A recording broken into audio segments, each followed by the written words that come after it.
Ang kwentong ito ay hango sa totoong buhay. Mula ito sa isa nating kabayan na itago na lamang natin sa pangalang Angelito. Taong 1998, Bicol. Oh, ang aga mo namang pumunta dito. Tulog pa si Carpe. Pumasok ka na muna doon sa may kusina. Nag-agahan ka na ba? Wika ni Mang Carlito. Hindi pa po eh. Maagang umalis si nanay at tatay. Naghahanap daw sila ng pagkakakitaan para may pambili kami ng bigas. 2 araw na kaming halos walang kain eh. Gutom na nga ho ako. Tugon ni Angelito. Ganun ba? Ay tamang-tama dito ka pumunta. Maupo ka riyan at pagsaluan natin ang munting biyayang nasa mesa. Huwag kang mahihiya ha. Kumain ka lang.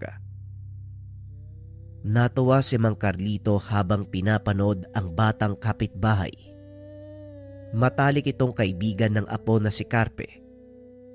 Araw-araw naglalaro. Palaging magkasama saan man pumunta.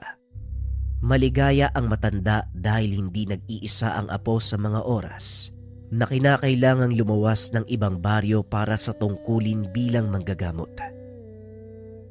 Magkalapit lang naman ang bahay.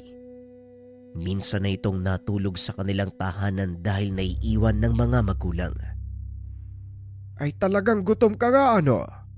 Kung sakaling walang makain sa inyo, pumunta ka rito kagad, maraming pagkain dito. Hindi man kasarapan, tama lang para mapawi ang gutom. Kumain ka lang ha, magpakabusog ka. Tatawagin ko lang si Carpe. Baka gising na yon, anong oras na din eh. Iniwanan niya ang bata at ginising ang apo. Hinayaan niya ang dalawa na maglaro pagkatapos mag-agahan. Inatupag ang sariling gawain at naghanda sa muling pag-alis. Halin muna kayo rito. Aalis ako at bukas ng hapon ng balik ha. Dito ka na sa bahay matulog, Angelito. Wala naman yung mga magulang mo kaya samahan mo na lang si Carpe dito. Huwag kayo mag-aaway ha. Huwag lalayo. At dapat wala akong marinig na problema pagbalik ko. Sinabihan ko na si Tonyo na lutuan kayo ng pagkain. Sisilipin din niya kayo para malaman ang ginagawa niyo. Paano, mauna na ako. Mag-iingat kayo rito. Hinatid ng dalawa ang matanda hanggang sa kalsada. Matapos nun bumalik sila at naglaro sa bakuran. Masayang masaya hanggang sa may lumapit na isang ali. May dalang itim na sisiw. Walang ibang tao sa paligid kaya sila lang ang nakakakita.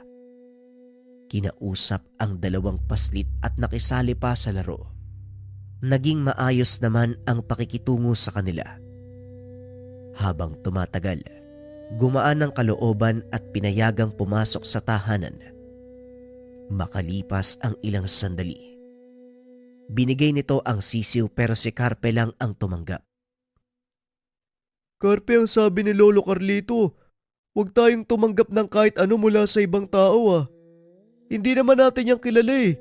Ngayon lang natin nakita, baka masama yan. Wika ni Angelito. Hindi ka naman po masama, hindi ba Lola? Ang sabi kasi ng lolo ko, mabait daw po yung mga taong nagbibigay. Kaya mabait ka ho Lola, di ba? Ay tama ang lolo mo. Mabait ang taong nagbibigay. Kaso isa lang ang dala kong sisiw. Kaya alagaan yung dalawa. Baka makabalik ako at magbigay uli ng isa para sa'yo bata. Wika ng ale sabay tingin kay Angelito. Natakot ang bata at nagtago sa likod ng kaibigan. Matapos nun ay nagpaalam ang ale. Lumapit ito sa kanilang dalawa. Humalik pa sa noo at yumakap. Dahil parehong bata, wala silang ideya sa ginagawa ng ale. Hoy, kayong dalawa. Bakit kayo nagpapasok ng ibang tao? Kilala niyo ba yun? Ang tanda na tapos parang malapit ng mamatay. Talagang pinapasok niyo pa dito ha? Oh, eto pala yung pagkain niyo. Magapuna na tapos matulog ha. Wala nang lalabas. Diyan lang kayo sa loob. Bukas ng umaga uli ako dadalaw para magatid ng agahan. Carpe, Angelito, hindi bubuksan ng pintuan kapag hindi kilala ang kakatok. Nagkakaintindihan ba tayo? Tumangulang ang mga bata. Hindi na pinansin si Tonyo dahil abala sa pagkain. Sinaradong mabuti ang pintuan at saka umalis. Naiwan ang dalawang naglalaro pa rin kahit malalim na ang gabi. Tuwang-tuwa habang naghahabulan sa loob ng tahanan. Masyadong maingay na umabot pa sa tahanan ni Tonyo pero hinayaan lang dahil ayaw nang lumabas. Makalipas ang ilang sandali, natahimik nang may kumatok. Sinundan ng mahinang boses. Tinatawag ang kanilang pangalan. Hindi ko mabuksan ah. Tulungan mo nga ako, parang yung ali yan eh. Buksan natin, baka nilalamig siya sa labas. Wika ni Carpe habang pilit na hinihila ang pintuan. Ayoko, ang sabi sa atin ni Kuya Tonyo, huwag natin pabubuksan kahit sinong kumatok, di ba? Ano naman ang gagawin ng ali na yan sa ganitong oras? Hindi ba nakaalis na siya kanina? Yun na nga, baka pwede naman siyang bumalik. Ang sabi niya wala siyang pamilya. Baka gusto niya sa atin, buksan na lang. Huwag na, baka ibang tao yan eh, nagpapanggap lang. Kapag pinapasok natin mamaya kung ano pang mangyari sa atin eh. Si Ali nga kasi yan, mabait naman yun eh. Dali na. Tulungan mo kung buksan yung pintuan, ang tagal mo naman oh. Wika ni Carpe. Nagkasagutan pa ang dalawa dahil ayaw sumunod ni Angelito. Hindi tumigil ang pangangatok. Paulit-ulit sa pangungumbinsi. Nadala ang dalawa at pinagbuksan. Bumungad ang Ali na kaagad ding pumasok. Sabi sa'yo Angelito eh. Siya si Ali oh. Kilala ko yung boses niyan. Bakit po pala kayo naparito? Wala na akong mauuwian. Pwede bang dito muna ako kahit ngayong gabi lang? Alis din ako bukas bago may makalam. Ay oo naman po. Kami lang po ni Angelito ang nandito. Malaki naman ang bahay. Hali po kayo. Ituturo ko po kung saan kayo pwedeng matulog.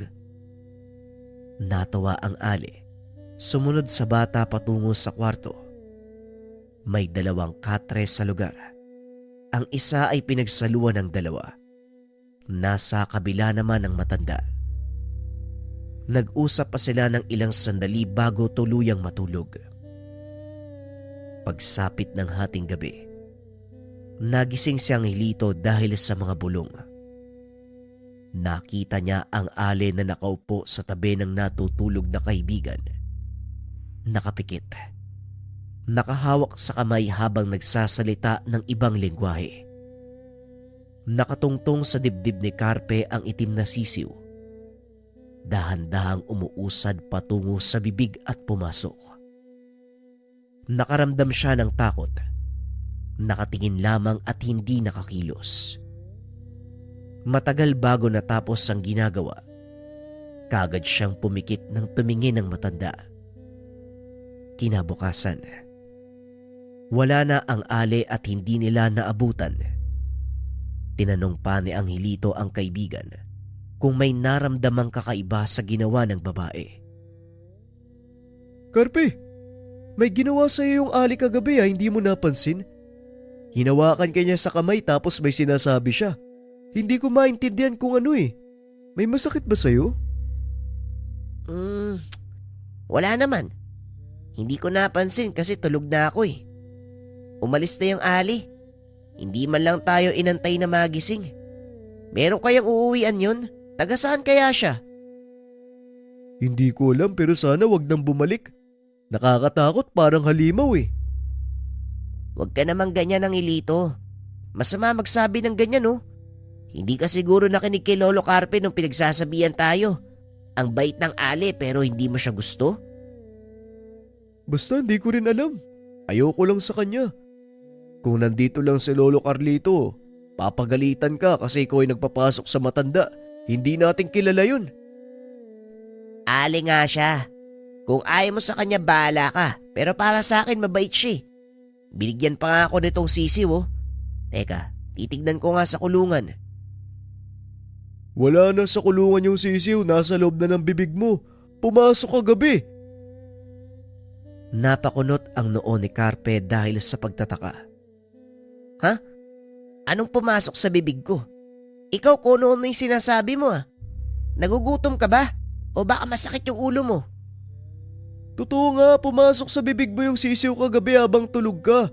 Sa tingin ko inutusan ng ali yun eh. Hindi. Baka winala mo tapos gumagawa ka ng kwento para hindi ako magalit sa'yo. Umamin ka, masama magsinungaling ha.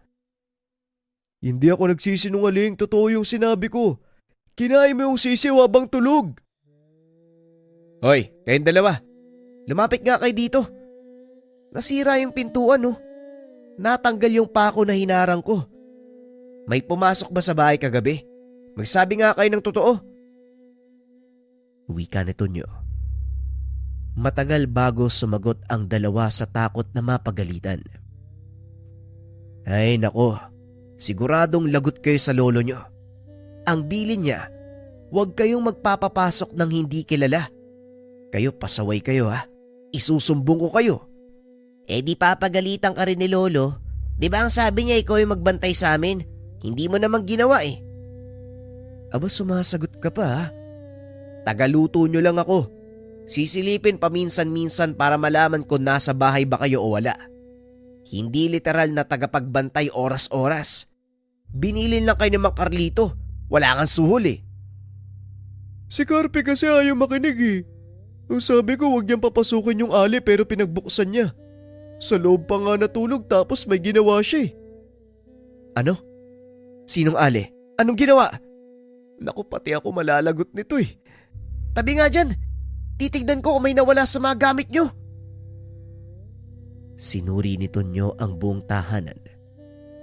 Wala namang nawala. Matutuwa na sana kaso natakot sa sinabi ni Angelito. Hindi naman magnanakaw yung ali. Para siyang basta nakakatakot, may ginawa siya kay Carpe. Binulungan tapos may binigay na sisiw pumasok sa bibig niya. Nangyari yun habang natutulog siya kaya hindi niya alam eh.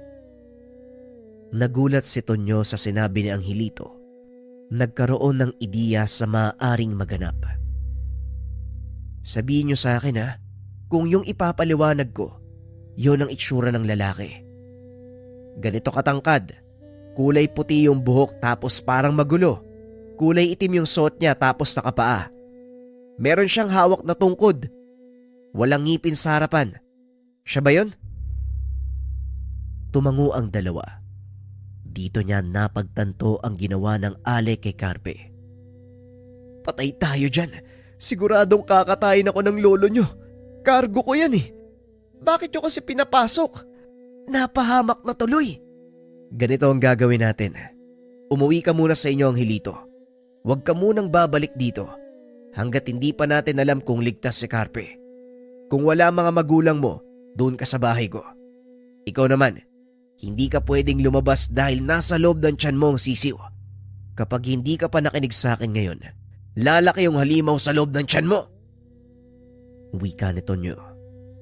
Naluwa si Carpe dahil sa mga narinig. Oh, tapos iiyak ka kasalanan mo naman. Doon ka sa kwarto mo. Maupo ka ron, matulog ka. O kung ano mang gusto mong gawin basta huwag kang lalabas. Makinig ka sa akin ha. Sumunod ang bata. Nakaupo sa dulo ng higaan at umiiyak. Hindi na rin mapalagay si Tonyo dahil alam niya ang patutunguan ng sitwasyon. Bakit ba kasi nangyari yung ganito? Ngayon pang wala yung lolo nila. Buwisit talaga yung manang na yan. Dapat kasi tinuluyan na namang Carlito noon eh. Binalikan tuloy siya. Tapos sa apo gumanti. Nasaan na ba yung matandang yun? Sana umabot siya. Wika ni Tonyo sa sarili. Patuloy na naguguluhan kung ano ang gagawin kay Carpe. Kinulong niya ang bata sa kwarto habang nasa sala siya. Matyagang nag-aantay sa pagbabalik ni Mang Carlito. Pero sumapit na ang hapon ay wala pa rin. Kuya Tonyo, bakit mo ba ginagawa to? Wala naman akong kasalanan ah. Ayoko dito. Palabasin mo ko. Kuya, palabasin niyo ko! Carpe, makinig ka sa akin. May nangyari sa'yo, kaya kailangan kang ipasok dyan. Huwag kang mag-alala. Pagkabalik ng lolo mo, makakalabas ka na. Magtiis ka muna. Para yan sa kapakanan mo. Kuya, gusto ko na ngang lumabas. Gusto kong lumabas, nauuwaw po ko eh. Sige na maawa ka naman Napakamot sa ulo si Tonyo. Naawa sa kalagayan ni Carpe, pero natatakot na baka sa sandaling nasa labas na, biglang magbago ang ugali. Minsan niya nang nakita ang ganitong pangyayari, kaya ginawa ang abot ng makakaya para walang masaktan.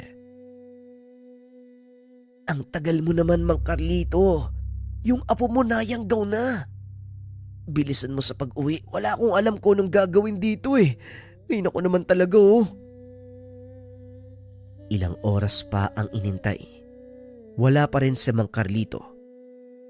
Pagsapit ng hapon, pinayagan ni Tonyo na lumabas ang bata pero tinalian upang makaiwas sa posibleng maganap. Nagtataka ang bata kung bakit niya ginagawa ang lahat ng ito. Kaso nga lang hindi niya sinabi ang katotohanan. Hinayaan niyang mag-isip si Carpe ng kung ano-ano. Isusumbo kita kay lolo. Ang sama mo sa akin. Wala akong kasalanan sa'yo pero ginaganto mo ko. Tama na yung pag-iyak mo ha. Kumain ka na bago kumapikon. Tumahan ka na. Naguguluhan nga ako kung anong gagawin sa'yo tapos dadagdagan mo pa. Kung hindi mo pinapasok yung ali, hindi tayo aabot sa ganito. Bakit po ba sinisisi mo yung Ali? May ginawa ba siyang masama? Mabait naman siya. Anong mabait? Carpe, aswang yun. Ang ginawa niya sa'yo ay kasamaan. Yung sisiw na binigay niya, sa tingin mo laruan? Hindi. Sumpa yun ng pagiging halimaw. At sa darating na mga araw magiging katulad ka niya. Isang nakakatakot na nilalang. Walang ibang gagawin kung hindi maganap ng bata na bibiktimahin o kakainin. Pati ang lolo mo, si Angelito ako, pwede mong patayin. Tapos ang dugo at lamang loob ay kakainin mo. Magiging ganyan ka kung pasaway na bata ka. Mas lalong umiyak si Carpe. Napabuntong hininga na lamang siya. Binigyan ito ng pamunas. Sinita na tumahan pero patuloy pa rin sa pag-iyak. O sige, mag-ingay ka para marinig ka ng Ali na umiiyak. Babalik yun dito tapos kukunin ka. Gusto mo ba yun? Gusto mo bang sumama sa aswang? Ibibigay kita. Pagkatapos ng kainan, bumalik ng kwarto at natulog. Si Tonyo na hindi mapalagay. Naghalungkat sa mga gamit ni Mang Carlito. Naghahanap na maaaring gamitin kung sakaling lalala ang sitwasyon. Puro mga halamang gamot yung nandito Meron siyang lana sa kamutya Nasaan kaya yun? Siguradong hindi niya dadalin yun. Ang sabi niya sa akin tinatago niya sa tahanan Ang tanong, saang sulok ng bahay niya nilagay? Naku naman Ang sabi niya uuwi siya agad Anong oras na wala pa rin? Sa akin pa napunta yung responsibilidad sa apo. Tapos nasa linan pa ng yanggaw, sus Mariosep. Anong gagawin ko kapag naging aswang si Carpe? Wika ni Tonyo. Nagpatuloy siya sa paghalungkat hanggang sa mahanap ang pinaglalagyan ng mutya. Napangiti at nabuhayan ng loob. Nandito lang pala. Buti na lang hindi dinala ni Mang Carlito. Ayos na. Pwede na siya magtagal kung nasan man siya. Ako nang bahala kay Carpe. Kung makikisabay lang ang mutyang to sa kalaman ko, makakayanin kong ayusin ang problema. Hindi may pagkakaila ang husay ni Tonyo sa paggamit ng patalim. Isa siyang mangangaso. Dumadayo sa ibang lugar para manghuli ng ligaw na hayop. Minsan na ring napapalaban sa mabangis na nilalang. Kampante siyang masasabayan ng sitwasyon, lalo na kung magbabago ang anyo ng bata. Sinilip niya si Carpe at natutulog lang ito. Nilapitan at sinuri ang pisikal na katawan. Wala namang nagbago kaya iniwanan. Hinayaang makapagpahinga. Sa sala siya tumambay, sa harapan mismo ng kwarto ng bata. Nang mga sumunod na oras, unti-unting napapansin ni Tonyo na naging malikot ito sa higaan. Kaagad niyang binigyan ng pansin upang malaman ang nararamdaman nito sa katawan. Kuya, nauuwaw po ko. Ang sakit ng lalamunan ko. Dinalan niya ng tubig si Carpe. Kaso kahit anong dami ang nainom, nauuwaw pa rin si Carpe. Kinutuban na siya subalit na natiling kalmado. Inaalo ang bata na patuloy sa pag-iyak. Kuya, bakit ganun? Nakainom na ako pero nauuwaw pa rin. Ang sakit po ng lalamunan ko. Ang init din po ng loob ng tiyan ko. Napatanda ng kurus si Tonyo. Palihim na sumasambit ng dasal habang pinapatahan ng bata. Ilang sandali pa nagreklamo itong nagugutom. Dito siya mas lalong nabahala dahil hindi nagustuhan ang ordinaryong pagkain na binigay. Wala na itong makain. Nagsimulang magwala. Carpe, makinig ka sa akin, huwag kang ganyan oh. Hoy! Hoy! Nagkasugat si Tonyo dahil sa pagkabasag ng platong ibinato ng bata.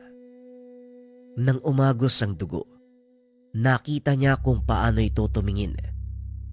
Dali-daling pinigilan ang tangkang paglapit. Iginapos at muling ikinulong sa kwarto. Munti ka na ako doon, Carpe ha, pambihira. Ang bilis ng epekto. Isang araw pa lang ang lumipas, pero makikitaan kagad ng sintomas. Anong uri ba ng aswang yung nilagay sa kanya?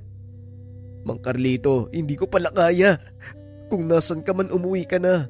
Kailangan ka ng apo mo. Wika nito habang nakikinig sa daing ng bata. Nakikiusap itong lumabas dahil nagugutom at nauuwaw.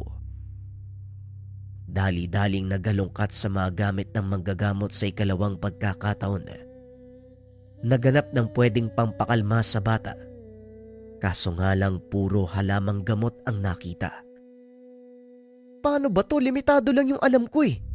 Kung laban lang sana sa aswang walang problema. Naku naman ho, Mang Carlito, bumalik ka na! Patuloy ang pagdaing ni Carpe. Palakad-lakad lamang sa loob ng tahanan si Tonyo. Kumakalampag na sa loob ng kwarto dahil sa pagwawala ng bata. Nakailang silip siya roon. Nakitang nag-iiba na ang ugali nito. Habang tumatagal nadadagdagan ng kaba at mas lalong naguguluhan sa kung ano ang gagawin. Sa mga sumunod na sandali, naagaw ang kanyang atensyon sa kaluskos sa labas. Dali-dali siyang tumingin. Ganun na lamang ang galit pagkakita sa ali. Lumabas siya at hinabol ito. Hindi tinantanan hanggang sa mahuli. Paulit-ulit niyang pinagsusuntok ang matanda. Pinaghampas ng nakuwang kahoy. Pinukpok pa ng isang buong bato. Humandusay na lamang ang ali. Kasalanan mo to, walang yaka. Yung bata pa talaga yung pinasahan mo ha. Gumaganti ka ba kay Mang Carlito dahil sa ginawa niya sa'yo? Napatingin ang ali sa kanya. Tumitig. Tila hindi alam ang sinasabi. Nakalimutan mo? Kung sabagay matanda ka na eh. Nung nakaraang taon, ikaw yung aswang na napadayo sa kabilang lugar kung saan kami nakikipiesta. Wala kang takot na bumibiktima ng isang bata, di ba? Tinugis ka namin pero nakatakas ka. Talagang sumadya ka pa dito ha? Nang marinig ng ali, dito napagtanto ng babae ang katauhan ng batang sinalinan. Dahan-dahang ngumiti ang matanda. Hindi ko akalain na darating ang araw na makakaganti ako sa taong yon. Ang tagal kong pinagaling ang mga sugat na binigay niya. Tadhana pa mismo ang nagbigay. Apo ng matanda ang nabiktima ko. Hindi ko alam na po siya ng matanda. Naghahanap lang ako ng pagpapasahan. Saktong nakita ang dalawang paslit. Hindi ko nakasalanan. Muli siyang sinuntok ni Tonyo. Inilabas ang lahat ng galit hanggang sa mapatay ang matanda. Bumulagta ito. Wala ng buhay. Matagal bago nakabalik sa ulirat. Nang sumunod na araw tinutukan ni Tonyo si Carpe, lumalala ang kondisyon. Magalitin, gustong lumabas, nagwawala. Silang dalawa ni Angelito ang sumama sa bahay. Naisipang humingi ng tulong pero natatakot na baka pag-isipan ng masama ang bata. Hindi rin makaalis dahil nababahala sa kalagayan. Hindi maiwan-iwan. Sabi ko sa kanya wag tanggapin yung bigay ng Ali. Pero hindi siya sumunod eh. Pinapasok niya pa sa bahay. May kasalanan ka din eh. Kung sinabihan mo ko, nung napansin mo na may kakaiba sa Ali, napigilan sana natin. Paano ba naman kasi mga bata pa kayo? Wala masyadong alam sa mga bagay-bagay itong si Mang Carlito naman isa pa yan eh. Sang lupalop kaya ng mundo nagpunta yan. Saktong pagkatapos magsalita, narinig nila ang boses ng matanda. Dali-dali silang sumalubong at magkasabay na nagsumbong. Naguguluhan, pinatahimik at isa-isang kinausap. Nang mapagtanto ang nangyari, kaagad sinuri ang apo. Binigyan ng paunang lunas at pinagpahinga. Naagapan naman bago mag-ugat sa kaloob-looban ang sumpa ng aswang. Ilang araw na ito, Tonyo. Huwag kang mag-alala dahil hindi kita sisisihin. Nautusan lang kita eh. Huwag mong isipin na cargo de konsensya mo ang nangyari. Kasalanan ko yan. Hinayaan kong maiwan sa mahabang panahon ng mga bata. Nalasing kasi ako pagkatapos ng masarap na usapan. Maraming salamat pa rin sa'yo na natili ka para sa aking apo. Inaamin ko na iinis ako sa inyo, Mang Carlito. Iniiwan nyo yung bata eh. Hindi pa tama yung pag-iisip niyan. Alam kong nasanay kang iwanan siya dahil ilang ulit mo nang ginagawa. Pero hindi sa lahat ng pagkakataon tama yan. Yun na nga, kaya maraming salamat talaga sa'yo. Hindi mo pinabayaan ang apo ko. Nga pala, nasan yung matanda? Sigurado ka bang patay na? Oo Manong, napatay ko na yung aswang. Hindi na rin siya ganong kalakas dahil naipasa niya na yung sisiw. Nga pala, hiniram ko rin ho yung mutya nyo pero naibalik ko na rin dun sa lagayan. Walang problema. O siya, pwede ka nang umuwi. Ako nang bahala kay Carpe. Nailabas niya na ang sumpa. Bubuti rin yan pagkatapos ng ilang araw. Nagpaalam si Tonyo. Dinala ang batang si Angelito sa pag-alis. Natahimik lamang na nakikinig. Hinayaan nilang si Mang Carlito ang umasikaso sa apo.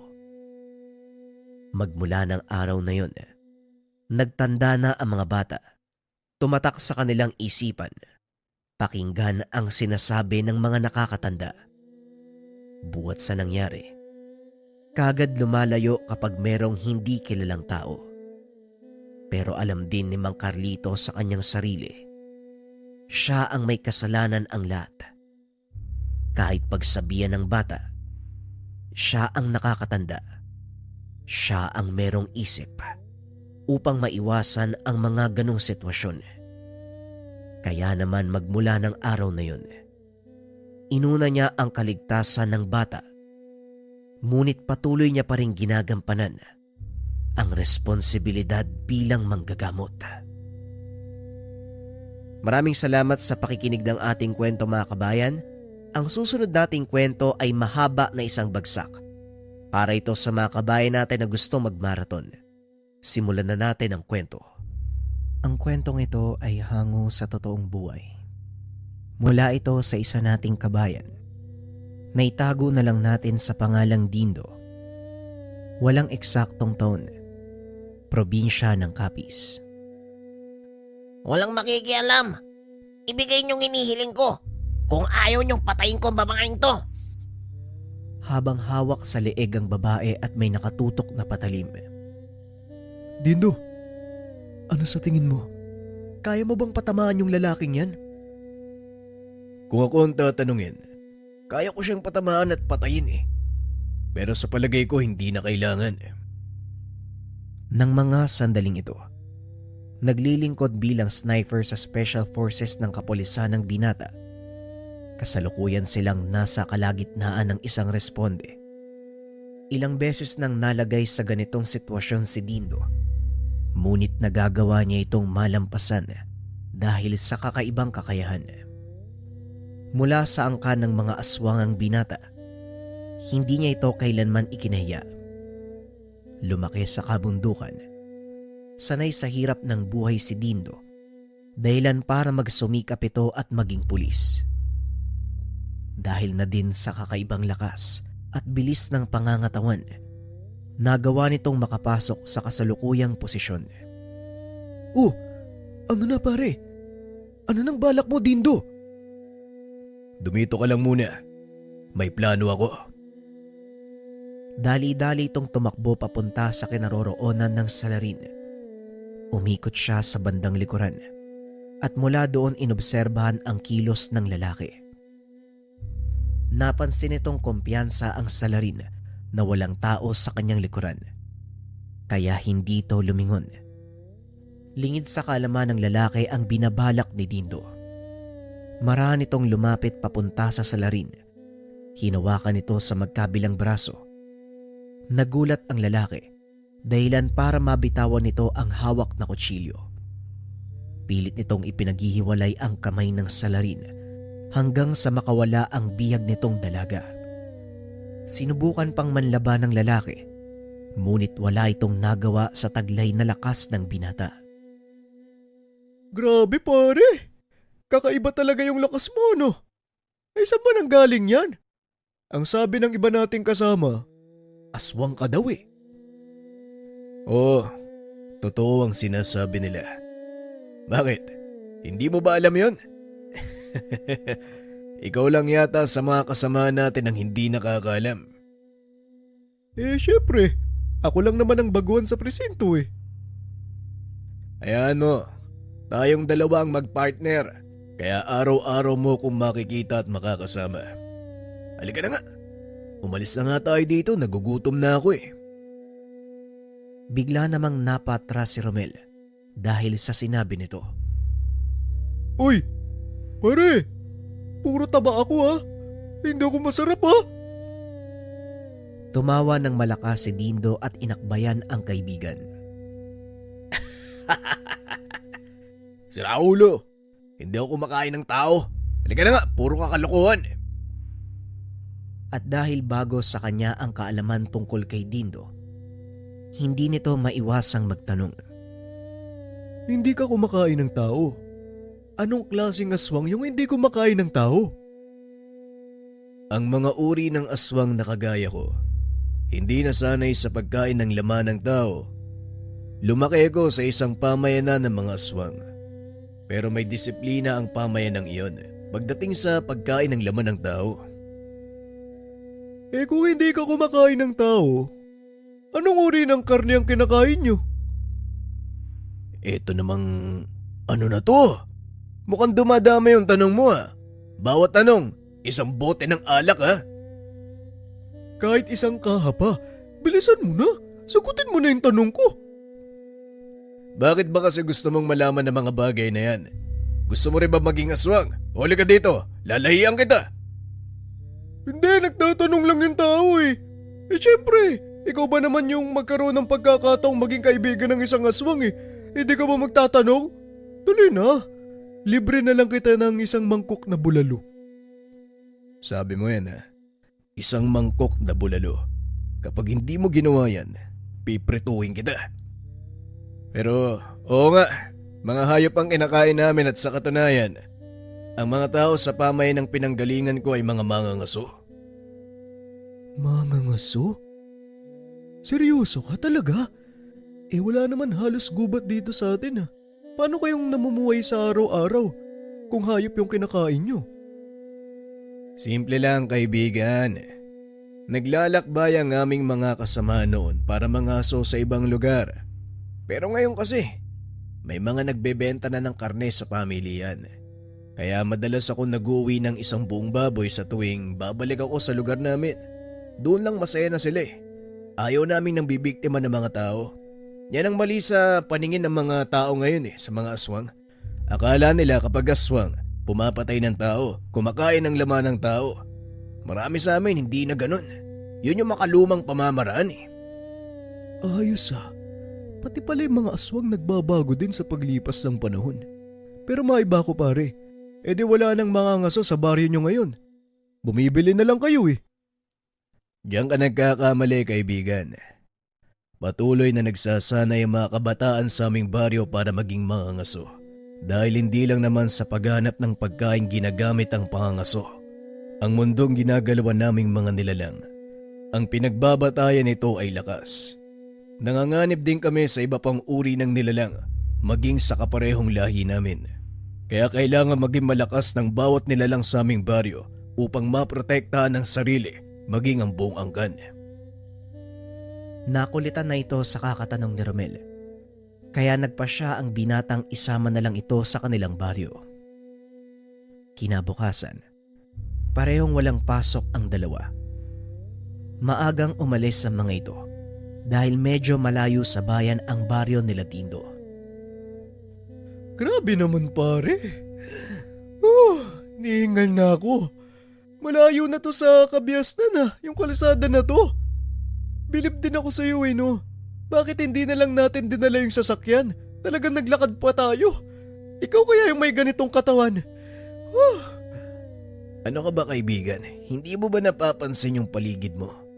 Mas makikita mo ang tanawin kapag maglalakad tayo.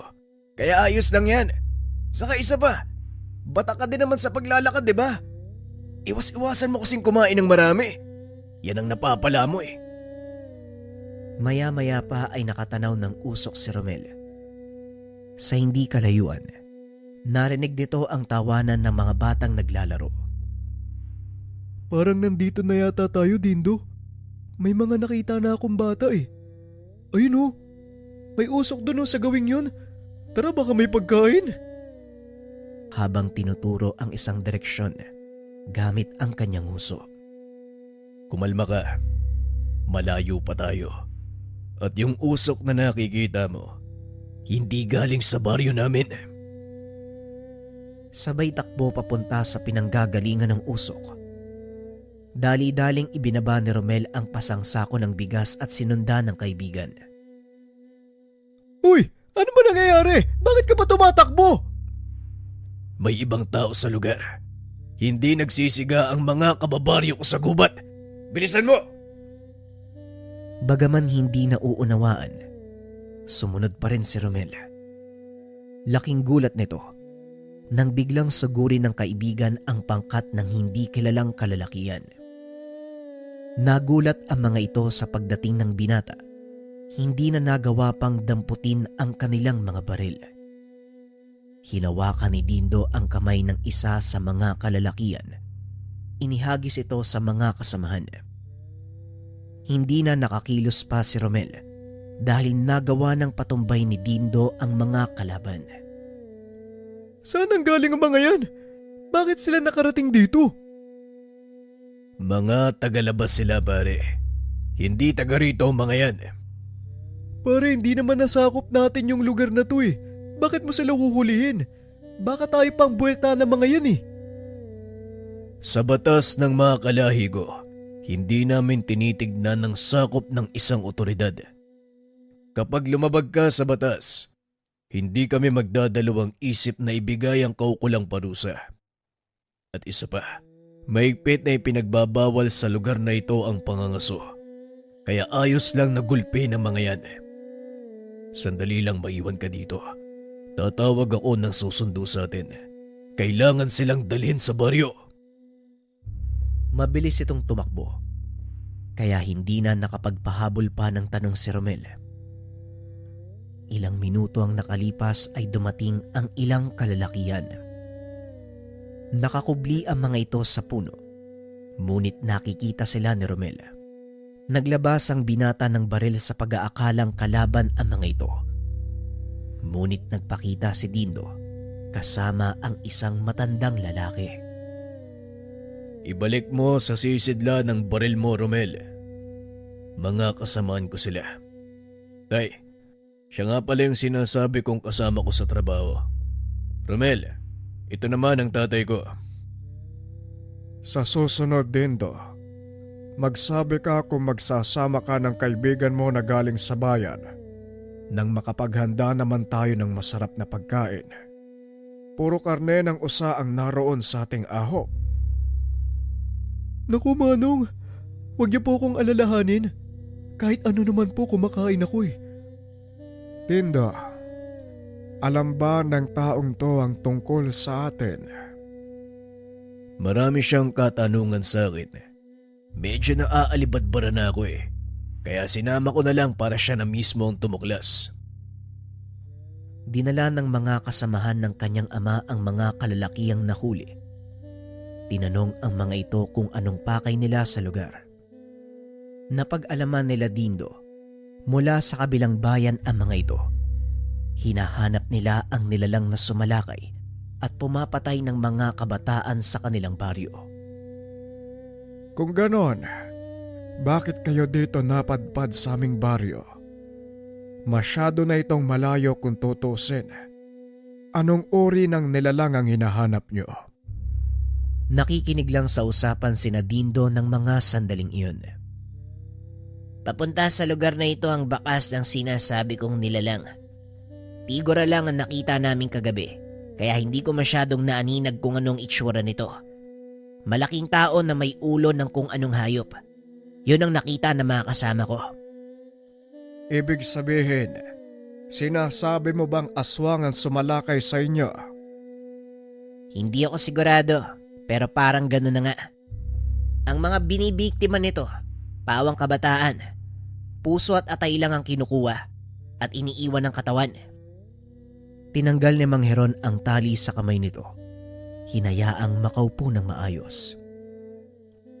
Nag-utos din ng matandang bigyan sila ng maiinom. Bagay na labis na pinagtakahan ni Dindo. Sandali lang, Day. Bakit niyo sila kinakalagan? Lehitimong mangangaso ang mga ito at alam kong hindi sila basta papasok sa ating teritoryo kung hindi mahalaga ang kanilang pakay. Hindi tayo nakakasiguro kung totoo ang sinasabi nila, Tay. Mamaya kung anong gawin nila dito sa baryo eh. Wala ka bang tiwala sa pagpapasya ko, Dindo? Hindi ako naging pinuno ng baryong ito ng walang dahilan. At sa tagal kong nangangaso sa kagubatang ito, alam kong nagsasabi ng totoo ang taong ito. Paano mong nasabi, Tay? Pasensya na, pero hindi ko talaga maintindihan ang ibig mong sabihin. Ang nilalang na sinasabi ng lalaking ito, maaaring matagal nang naninirahan sa kagubatang sakop ng ating baryo. Kaya hindi natin naramdaman ang nilalang dahil nasanay na ang mga pandaman natin sa presensya nito. Kilala ang kanilang angkan sa matalas na pangdama. Lalo na kung may mga baguhang pumapasok sa kanilang lugar o hindi kaya na may ibang nilalang na nagagawi doon. Ilang araw na ring namiminsala ang nilalang na yon sa aming baryo. Kaya nagpasya kami na tugisin ito. Pero wala kaming sapat na kaalaman kung paano sila matutuntun. Maaari ko bang malaman ang pangalan mo? Pasensya na. Ako nga pala si Dindo. Isa akong pulis sa bayang ito. Habang inaabot ang kamay sa lalaki. Tawagin mo na lang akong Gino. Pasensya na kung hindi naging maganda ang ating unang pagkikita. Ako ang dapat tumingi ng paumanhin sa nangyari. Maligayang pagdating sa aming baryo. Ayos lang, kaibigan. Pumasok kami nang walang abiso mula sa inyo. Kaya naiintindihan namin kung bakit gano'n ang ginawa mo. Pinoprotektahan mo lang ang lugar. O siya, kumain na muna tayo. Paniguradong pagod kayo. At habang kumakain, pag-usapan natin ang mga nangyayari. Tahimik lang si Romel habang pinakikiramdaman ang kilos ng mga tao sa paligid. Kung titignan ay normal naman ang mga ito. Dahil alam ni Romel ang katotohanan, hindi nito maiwasang matakot. Hindi rin nakakakain ng maayos dahil kung ano-ano ang pumapasok sa isipan nito. Oh, anong nangyayari sa'yo? Akala ko ba nagugutom ka na? Oo nga pre, pero ewan ko ba? Bakit parang ayaw pumasok ng pagkain sa tiyan ko? Lalo pa pag naiisip kong… Inawat nito ang kaibigan dahil baka kung ano pa ang sabihin nito. Huwag mo nang ituloy yung sasabihin mo. Alam ko na. Mamaya marinig ka pa ni tatay eh. Teka, sandali lang ha. Nakabili ko kanina ng sariwang dalag sa bayan. Ipaihaw mo na. Alam kong mangyayari sa ito eh. Habang kumakain, pinaliwanag ng kanilang panauhin ang nangyari. Ayon dito, matagal na nilang hinahanap ang nilalang na pumatay sa mga kabataan sa kanilang baryo. Isang gabi na kaming walang pahingi dahil sa lintik na nilalang na yun. Pero buti na lang namataan siya ng isa sa mga kasamahan namin at nasundan. At sinasabi mo na ang kagubatang sakop ng aming baryo ang pinagtataguan niya. Tama ba? Hindi nakakapagtaka dahil noon pa man, tirahan na ito ng ibang nilalang. Lalo pat noong medyo makapal pa ang mga puno sa paligid. Tay, aswang po ba ang mga sumasalakay? Kung aswang ang sumasalakay, malalaman natin kagad. Pero sa palagay ko, mas mataas na uri ng nilalangan na namiminsala. Ito ang dapat nating alamin, Dindo. Mukhang kakailanganin ko ang tulong mo. Medyo may problema tayo dyan, tay. May pasok kami bukas eh. Pero magagawa naman niya ng paraan. Gino, maaari ka bang pumunta sa presinto bukas? Ako nang bahala pagdating mo dun. Pumayag naman si Gino. Madaling araw pa lang ay bumaba na ang dalawang binata.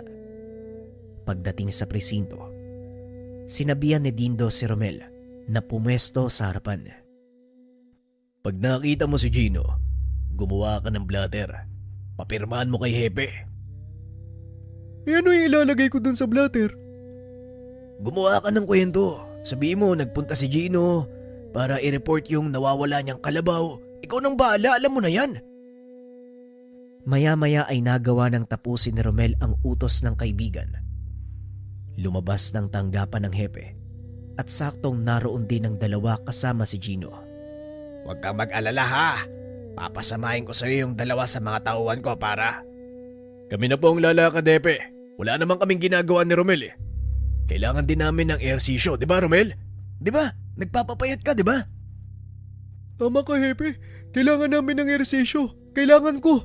Kaya kami na lang yung mag-aasikaso ng mga nawawalang kalabaw. Sinubukang maghanap ng Hepe ng ibang pulis. Ngunit walang tumatanggap ng trabaho dahil may kanya-kanyang dahilan ang mga ito. O siya, sige na nga. Kayo na nga bahala sa kaso na yan. Total, parang gustong-gusto niya namang mamundok eh. Ngayon, opisyal na nating hawak ang kaso. Kaya maaari na nating gawin ang mga binabalak natin. Halika na, bumalik na tayo sa baryo. Nang makabalik ang mga ito, sinimula ni Mang Heron ang pagpaplano sa kanilang mga gagawin. Malakas ang kutob ko na isang talonano ng sumalakay sa inyong baryo. Mahirap tugisin ang mga ganitong uri ng nilalang dahil may kakayahan silang maglaho sa oras na tumapat sila sa kahit anong anino. Marahil tama po kayo, Manong. Kaya siguro hindi na namin nasundan ang mga naiwang bakas. Bakas? Sandali lang. Hindi nag-iiwan ng bakas ang mga talunanon. Dindo, nakita niyo ba yung mga bakas na yon? Opo, tay. Nakita po namin ang sinasabi niyang bakas. Papasok ito sa kagubatan. Ganun ba? Mukhang nagkamali ako ng hinala. Hindi talunano ng may gawa ng pananalakay dahil kayang takpan ng mga ito ang kanilang bakas. Kung ano man ang nilalang na yon, siguradong isa rin itong aswang. Habang nag-uusap, nagkaroon ng kaguluhan sa labas. Nang silipin nito ni Dindo, Nakita nito ang pinsang si Aurelio. Ay nako, nandito na naman ang alibugha mong pamangkin. Hindi ko alam kung anong pakay ng taong do. At sa tuwing darating yan, nagkakagulo ang buong baryo. Akmang lalabas na sana ito para kumprontahin ng pinsan. Ngunit pinigilan nito ng kanyang ama. Wag Dindo, hayaan mo lang siya. Kailangan nating ituloy ang pag-uusap. Wala kang mararating kapag pinansin mo ang taong yan. Muling naupo ang binata at pinagpatuloy ang pag-uusap. Ngunit maya-maya lang, biglang narinig ni Dindo na tinatawag siya ni Aurelio. Dito! Alam ko nandiyan ka. Ay, nako. Matagal tayong hindi nakita. Bakit hindi ka lumabas dito? Tinignan ni Dindo ang ama at tumangulang ito. Dali-daling lumabas ng tahanan ng binata upang kausapin si Aurelio. Hindi ka ba talaga marunong rumispeto? Alam mo bang may mahalaga kaming pinag-uusapan? Napakaseryoso mo naman. Binibisita ko lang naman kayo eh. Mangangamusta lang ako eh. Mungungumusta? Tignan mo nga ang ginawa mo. Sa tuwing darating ka, may mga kababaryo tayong nasasaktan. Ano ba talaga ang problema mo? Napakayabang mo porket naka-uniforme ka na. Ang taas ng tingin mo sa sarili mo. Pwe! Malaki ang inggit nito kay Dindo. Dahil sa kanilang magpipinsan, si Dindo lang ang nakapag-aral sa bayan. Itigil mo na ang ginagawa mo dahil ikaw lang din na masasaktan. Lalo pa pag si tatay na ang lumabas dito. Eh di palabasin mo. Hindi ako natatakot sa matandang yon. Kung dati, nagagawa niya ako sindakin. Pues ngayon subukan niya. Lingid sa kalaman nitong nakikinig mula sa likod ni Dindo si Mang Heron. Nanlaki mga mata ni Aurelio nang makita ang matanda. Anong sinasabi mo, Aurelio? Hindi ka natatakot sa akin. O sige, ano ba ang kaya mong patunayan ngayon? Ngumiti si Aurelio. Itinuro ang matanda. Gusto mong malaman kung ano ang kaya kong patunayan ngayon? Pues, hinahamon kita sa isang laban. Gusto kong makuha ang pwesto bilang pinuno ng angkan. Sawang-sawa na kami sa mga panukala at patakaran mo. Mga aswang tayo. Hindi ko malaman sa iyo kung bakit mo ipinagbabawal ang pagpatay at pagkain ng tao. Mga mababang uri sila. Walang ibang pakinabang kung hindi maging pagkain ng ating angkan. Nagkakamali ka, Aurelio. Nakakalimutan mo na yata na tao din ang mga ninuno natin bago sila maging aswag. Habang pilit na pinipigilan si Dindo. At nagpapasalamat ako dahil hindi ko naabutan ang pagiging tao. Ano tanda? Tatayo ka na lang ba at pangangaralan ako buong araw? O baka naman natatakot ka? Anong kakatakutan ko sa iyo, Aber? Kung hindi dahil sa akin, wala ka sa kasalukuyan mong kondisyon at huwag mong kakalimutan ang lugar mo dahil anumang oras, kaya kong alisin sa iyo ang anumang itinuro ko. Walang ano-ano ay biglang sumugod si Aurelio. Mabilis naman itong hinarangan ni Dindo. Itinulak siya palayo. Dahilan para bumagsak ito sa lupa.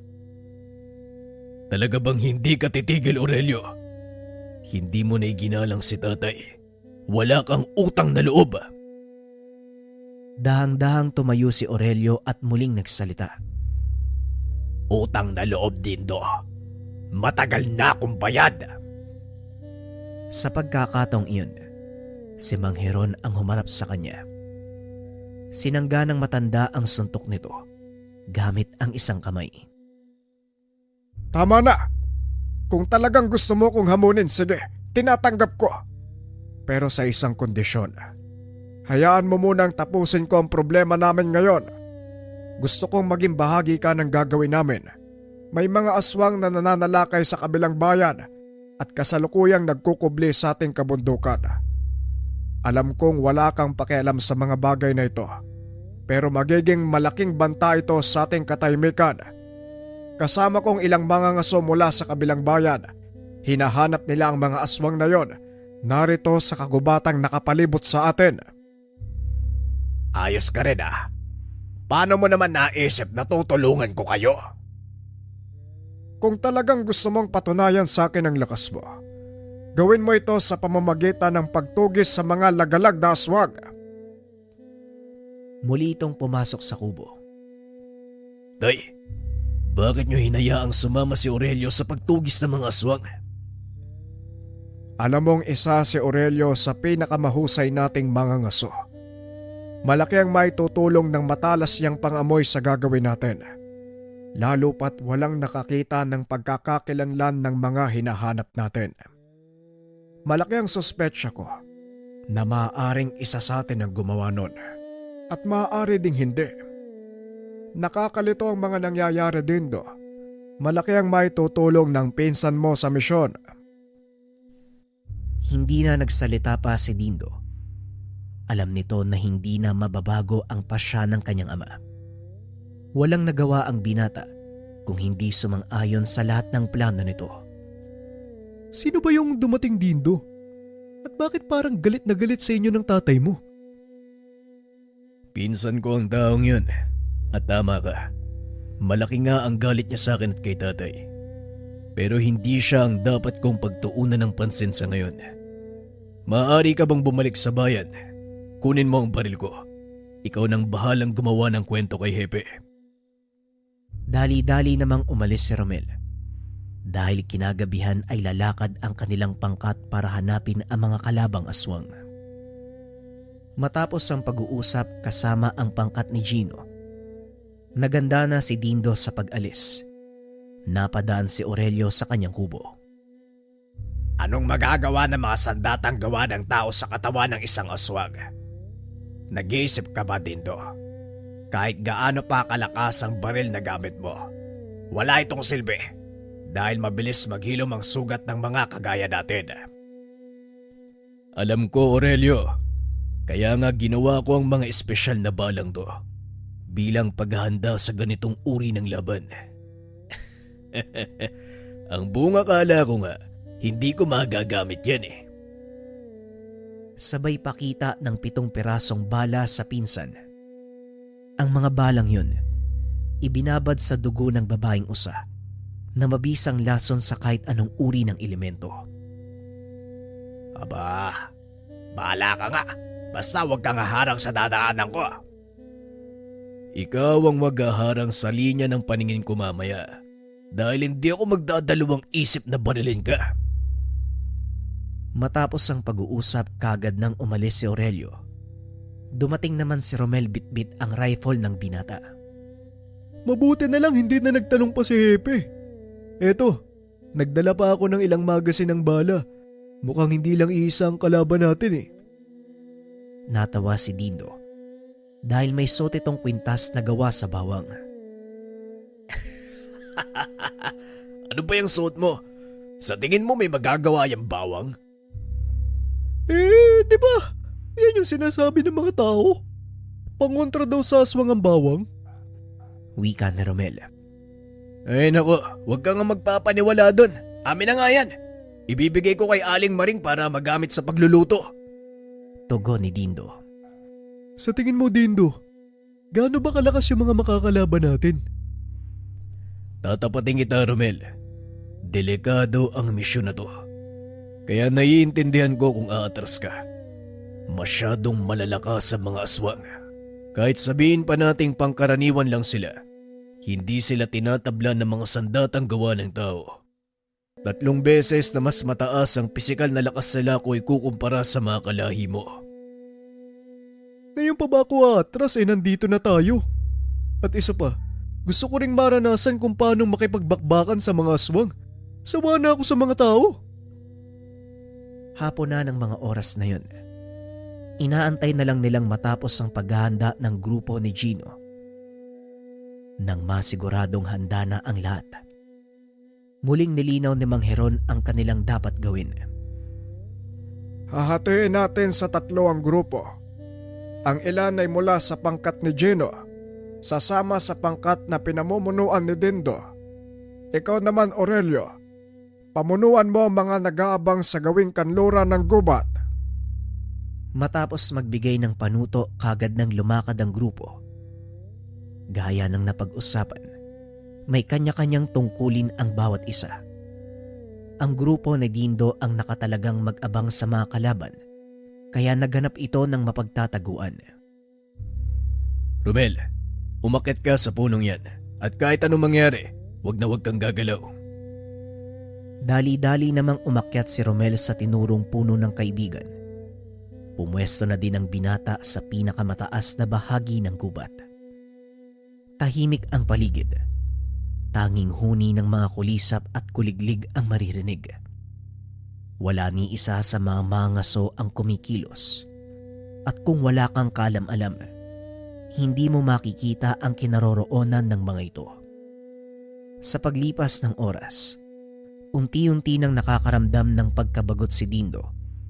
Nangangalay na din ang paa nito sa kinaupo ang sanga. Akmang kikilos na sana nang biglang makaramdam ang binata ng mahinang pitik sa tagiliran. Mara niya itong nilingon at nakita si Aurelio. Sumisenyas ito na tumahimik, sabay turo sa bandang ibaba. Nilingon ng binata ang direksyong itinuturo ng pinsan. Nanlaki ang mga mata nito nang makita ang dalawang nilalang na naglalakad sa loob ng gubat. Marahang ibinaling ni Dindo ang kanyang rifle sa mga nilalang. Ngunit pinigilan nito ni Aurelio. Huwag kang magpapaputok. Hindi lang sila ang nandito. May ilan pang nakatago. Sinilip ng binata ang teleskopyo na noon ay nakatutok sa direksyong itinuro ng pinsan. Hindi makapaniwala si Dindo. Napakaraming kalaban ang nag-aabang sa kanila. Teka, mukhang alam nilang nandito tayo ah. Sa palagay ko, isang patibong ang pinasok natin. Mukhang hindi mga pangkaraniwang aswang ang kalaban. Tinignan nito ang bawat pwesto ng mga kasamahan. Nakitang wala pa rin kumikilos sa kanila. Ngunit nang mapalingon si Aurelio sa kinaroroonan ni Mang Heron, nakita nito ang isa sa mga kalaban na susugod sa ama. Sasakmalin nito si Mang Heron, kaya dali-daling tumalon si Aurelio para iligtas ang tiyuhin. Dahil sa ginawang ito ni Aurelio, tuluyang nabisto ang kanilang kinaroroonan. Nagsipagsugod ang mga kalaban. Dali-daling tumayo ang mga kasama nila Dindo upang salubungin ang puwersa ng mga kalaban. Inumang ni Dindo ang baril sa mga kalaban. Isa-isa itong pinaputukan. Gamit ang pangkaraniwang bala, nagsipagtumbahan ang mga kalaban. Ang ipinagtataka ni Dindo, bakit tinatablan ng bala ang mga aswang. Maging si Aurelio ay nagulat dahil napakahina ng kanilang mga nakaharap. Dahil sa nangyari, unti-unting nagsipag-atrasan ang mga kalaban. Anong nangyari? Bakit sila umaatras? Ang akala ko ba, malakas ang mga kalaban? Yan din ang ipinagtataka ko, Aurelio. Kahit ang mga nakita niyong nagpalit ng anyo, masyado silang may hina. Maya-maya ay dumating si Romel. May pasa nitong buhay na kalaban. Magaling Romel, ngayon malalaman na natin kung ano talaga ang mga kalaban at kung bakit nila sinasalakay ang bahay nila Gino. Teka, nasa na nga palang isang yun? Hindi maganda ang kutob ko tungkol dito, Tio Heron. Nung nakaraang araw ko pa inoobserba ng kilos ng taong yon. Alam ba ng taong yon na baryo ng aswang ang pinasok niya? Hindi namin sinabi sa kanya. Siguro naman nalaman niya na ang tungkol doon nung hinamon mo si tatay. Pero ang ipinagtataka ko, wala man lang akong nakitang reaksyon mula sa kanya. Habang nag-uusap ang grupo, laking gulat ng mga ito nang biglang umulan ng palaso. Mabilis nakapagtago sina Aurelio. Itinulak naman ni Dindo si Romel sa nakatumbang puno para makapagtago. Sa kasamaang palad, tinamaan ng palaso si Aurelio sa binti. Napagtanto nito, may taglay na lason ang ginamit na sandata ng kalaban. Mag-iingat kayo. May taglay na laso ng palaso na mga kalaban. Mabilis itong inalalayan ni Dindo para makapagtago. Kailangan nating umatras. Mahihirapan tayong sagupay ng ganitong puwersa, lalo pat hindi natin alam ang kanilang pwesto. Tama ka, Dindo. Kailangan nating umatras. Mapapahamak tayong lahat dito. Walang yang Ginong yon. Naisahan tayo. Pakana niya ang lahat ng ito eh. Kaya pala walang nakitang bakas sa gubat. Dali-daling lumabas ang mga ito. Ngunit sa kasamaang palad, ilan sa mga kasama nila ang nasawi. Hindi ko inakalang ganito ang kakalabasan ng plano natin. Paanong hindi ko man lang naisip ang ganitong senaryo? Kahit ako, hindi rin naisip na ganito ang kakalabasan.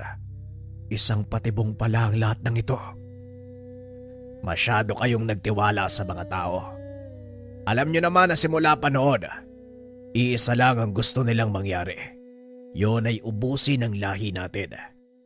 Tignan mo, Tio Heroda, ang mga taong pilit mong pinoprotektahan ay siya ding gustong umubos sa lahi mo. Hindi ito ang tamang oras para magsisiyan. Kailangan mahanap ang pangkat ni Gino at pagbayarin sila sa mga nangyari. Eto, paano tong nahuli natin? Napalingon si Aurelio sa sugatang bihag at sinunggaban ito. Walang yaka. Ikaw at ang kauri mo ang dapat mawala. Kayo mismo ang sumisira sa kapayapaan ng mundong ito. Ibinubunton nyo ang sisi sa aming mga aswang. Nananahimik kami sa kagubatan, pero pilit nyong sinisira ang kapayapaang gusto naming buuin. Pinigilan ni Dindo ang pinsan. Ngunit napapagtanto nito na tama si Aurelio. Magulos dili ka, Aurelio. Alam kong tama ka. Ngunit may mga bagay pa tayong kailangan linawin sa taong yan. Hindi nito inasahan ang susunod na gagawin ni Aurelio. Siguraduhin mo lang na makakakuha ka ng sagot sa pamamagitan ng diplomatikong pamamaraan. Dahil kung hindi, ako ang pipiga sa taong yan. Namangha si Mang Heron sa ipinakita ng pamangkin. Habang tinatanong ni Romel ang kanilang bihag, kinausap naman ni Mang Heron si Dindo. Mukhang malaki na ang pinagbago ng pinsan mo. Kahit naroon pa rin ang maangas niyang pagkatao, naging mas mahinahon na siya kung ikukumpara noon. Nawala na ang pabugso-bugso niyang ugali. Yan nga din ang napansin ko.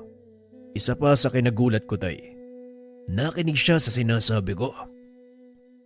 Siguro nga naging hinog na ang pag-iisip ni Aurelio. Kung hindi lang namatay ang kanyang ama, siguro siya ang tatanghaling pinuno. Aminin ko, magaling sa pagdedesisyon si Aurelio. Isa ito sa kanyang mga kalakasan. Ngunit nadadaig ito ng kanyang kainaan at yon ay ang bigla-biglang pagpapasya. Lahat naman tayo nagbabago. Siguro napagtanto na din ni Aurelio na panahon na para kumilos ng naaayon sa kanyang katayuan. Maya-maya pa ay lumapit sa kanila si Romel. Sumunod naman si Aurelio. Nauna pa itong magtanong kung ano ang nangyari. May nakuha ka bang impormasyon? Oo, tama ang hinala nyo. Patibong nga ang lahat eh. Si Gino at ang mga kasama niya napagutusang magkunwaring mga ngasong naghahanap ng isang nilalang. At ayon pa dito, gawa-gawa lang ang lahat ng kwentong sinabi sa kanila ni Gino at ang mga nilalang na nakita nila sa gubat, mga aswang na kanilang kasabwat. Kasabwat nila ang mga aswang na yon. Ang tanong, saang lahi sila nagmula at bakit sila nakikisa sa mga manunugis? Biglang naalala ni Mang Heron ang kaganapan bago mamatay ang ama ni Aurelio. Hindi ito nalalayo sa nangyari sa iyong ama, Aurelio. Nang mga panong iyon, nasa kalagitnaan kami ng usaping pangkapayapaan. Ngunit sinabutay kami ng pangkat ni Bartolome. At sa hula ko, siya ang may gawa ng lahat ng ito. Hindi ba matagal nang pinalaya si Mang Bartolome sa baryong ito dahil nag-traitor siya? Ngayon ko lang napagtanto ang lahat ay pag-iigante ni Mang Bartolome ang lahat ng ito. Dali-dali itong pumasok sa kubo kung nasaan ang kanilang bihag. Laking gulat nito. Wala nang buhay ang nagbabantay. Maging ang sugatang kasama ni Gino, wala na ring buhay. Naloko na. Hindi ko dapat iniwan ang isang to eh. Huwag mong sisihin ang sarili mo dahil wala kang kasalanan. Bilisan mo, Romel. Sabihan mo si tatay. Dali-daling tumakbo palabas ng kubo si Romel. Ngunit hindi na nito nagawang magsabi kay Mang Heron. Nakita niya itong nakikipagbuno sa mga mangangaso. Mabilis na bumalik sa loob ng kubo ang binata. Sinabi kay Dindo ang mga nangyayari sa labas. Dali-daling tumakbo si Dindo. Walang pagdadalawang isip na nakisali sa labanan. Sinalakay ng pangkat ni Gino ang kanilang baryo. Naging mabilis na lang ang pagpasok nito dahil kilala sila ng mga asong gubat na nagbabantay sa mismong pasukan. Pinuntahan ng binata si Aurelio dahil alam niyang may tama ito mula sa nakaraang pananambang. Anumang oras ay maaari itong masawi dahil sa lason. Hindi makakabuti sa iyo ang kumilos, Aurelio. Ang mabuti pa manatili ka sa isang sulok. Ipaubaya mo sa amin ang labang ito. Pwede ba, Dindo? Wag na wag mo kung tinuturuan ang mga gagawin ko. Mabilis nakakalat ang lason sa katawan mo kung kikilos ka. Gusto mo yatang mapadali ang buhay mo eh. Nakalimutan mo ba ang hamon mo kay tatay? O sige, kung yan ang gusto mo, bahala ka sa buhay mo. Napangiti na lang si Dindo. Hindi nito akalaing susunod sa kanya ang pinsan. Patuloy na nakikipaglaban ang pangkat nila Aurelio hanggang sa namataan nito si Gino. Nakatayo sa mataas ng tumpok na mga kahoy. Inuumang ang palaso sa ama. Hindi siya napansin ng kalaban kaya mabilis itong humanap ng pwesto. Nang masiguro ang posisyon, kinuha nito ang kanyang rifle. Nilagyan ng balang itinubog sa dugo ng usa. Bagaman hindi aswang si Gino, maaaring basagi ng dugo ng usa ang bisa ng anumang tangang gamit ng sinumang tatamaan nito. Matapos ay isang putok ang umalingaw-ngaw sa paligid. Nakita ng lahat kung paanong bumagsak si Gino mula sa kinakatayuan nito. Sa kasamaang palad, napakawalan ng kalaban ang palaso. Papunta na ito kay Mang Heron. Laking gulat ni Dindo dahil nakita niya si Aurelio na hinarang ang palasong tatama sa matanda. Tumarak ito sa likod ng binata at unti-unti siyang bumagsak. Aurelio, anong ginawa mo? Bakit mo sinalo ang palasong para sa akin?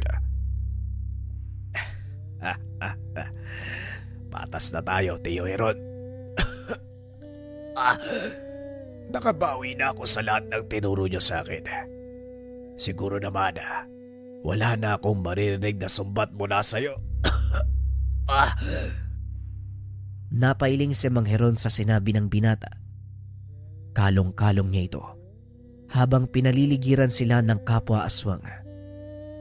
Dinidepensahan laban sa pag-atake ng mga manunugis. Ikaw talaga bata ka kahit kailan. Pabigla-bigla ka ng desisyon. Tignan mo ngayon yung nangyari sa'yo. Ayos lang, Tio. Andyan ka naman para pamunuan ang ating lahi. Pasensya ka na. Mukhang hindi na matutuloy ang duelo natin. Ang totoo dahil sa ginawa mo at mga nakita ko sa'yo. Gusto ko sanang ibigay ang pamumuno ng ating angkada.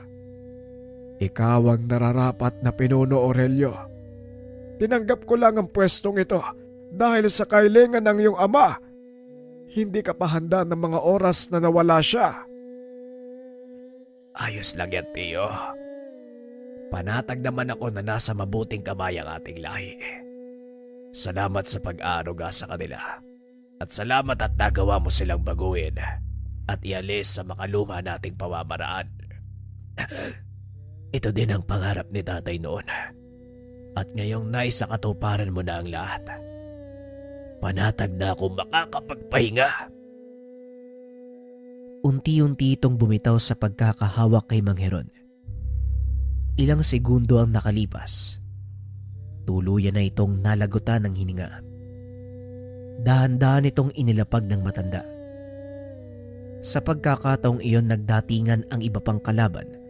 Kasama ng mga ito si Tandang Bartolome. Anong nangyayari? Bakit parang nakakita kayo ng multo? Tignan natin. Iilan na lang kayong natitira. Kakayanin niyo pa ba ang kasama kong puwersa?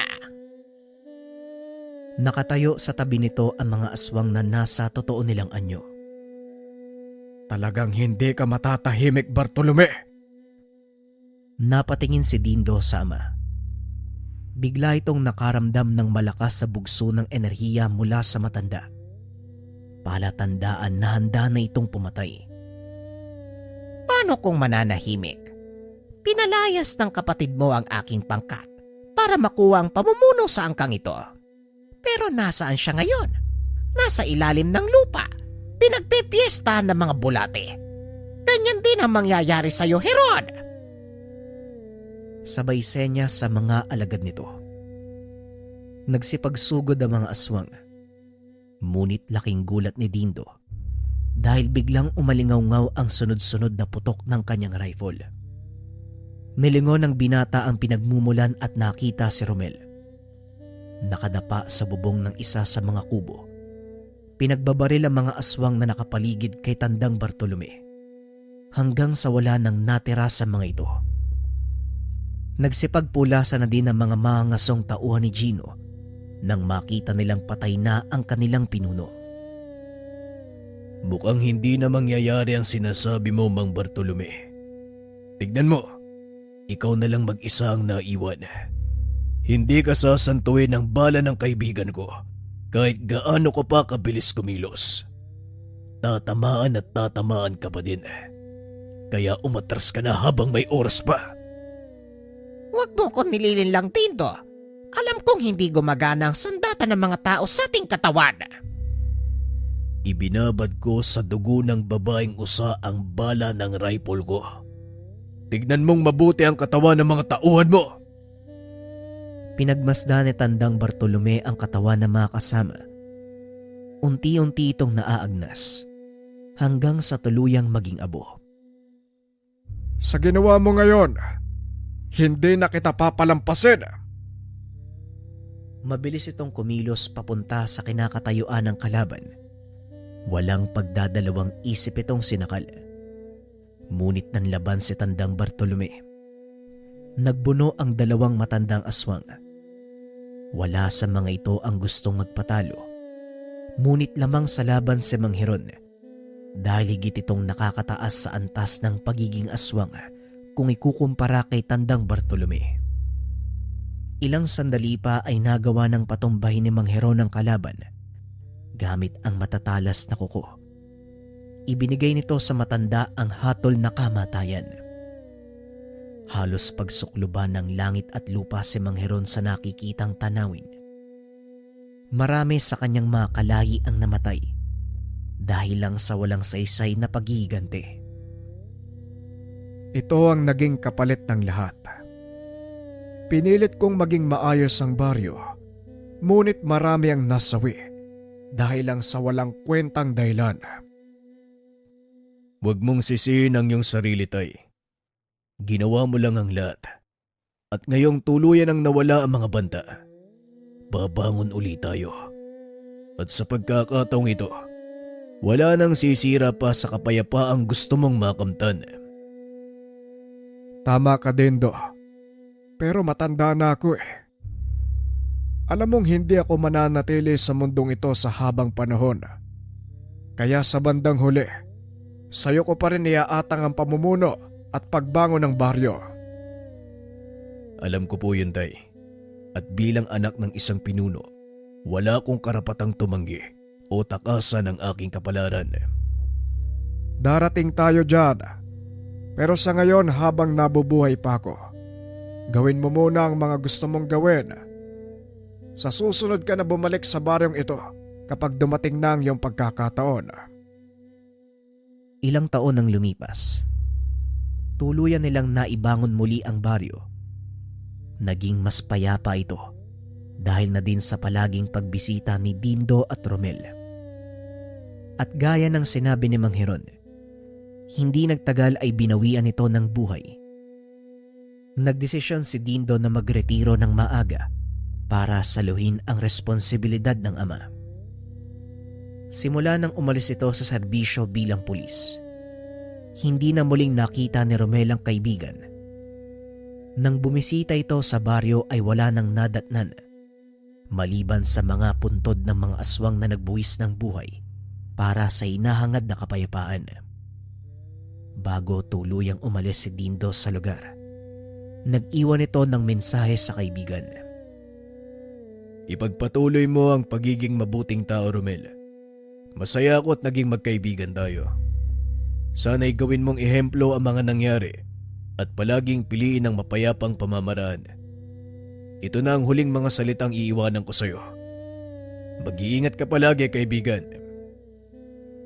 Hindi naman mapigilan ni Romel ang maluha habang pinagmamasdang maglakad palayo ang matalik na kaibigan. Bilang alaala, isinulat nito ang naging talambuhay ni Dindo na siyang naging dahilan kung bakit nakaabot ang kwentong ito sa inyo. Isa lang si Dindo at ang kanyang angkan sa mga masasabi nating naghahangad ng kapayapaan. Ginusto nilang mamuhay kasama ng mga tao. Ngunit ang kalupitan ng mundong kanilang ginagalawan ang siyang nagsisilbing pader para mangyari ito. Naway kapulutan nyo ng aral ang naging kwento ni Dindo at ng kanyang angkan. Bagaman hindi naging malinaw ang kanilang naging kapalaran, masaya pa rin si Romel dahil nagkaroon siya ng pagkakataong makasalamuha, makipaglaban kasama ang mga nilalang o mas kilala na mga ngasong aswang.